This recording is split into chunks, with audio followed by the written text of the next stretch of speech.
কলকাতা থেকে সুদূর ইউরোপ ট্যুরে আমরা চলে এসেছি লন্ডনে, আর এখন আমরা রয়েছি লন্ডনের বিখ্যাত মাদাম তুসো মিউজিয়ামে।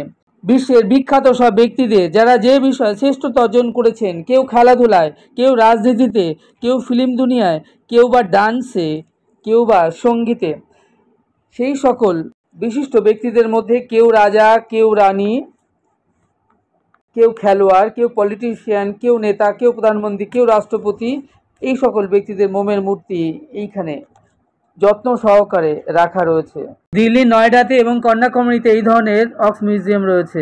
সমগ্র পৃথিবীতে এরকম 26টি মতো অক্স মিউজিয়াম রয়েছে।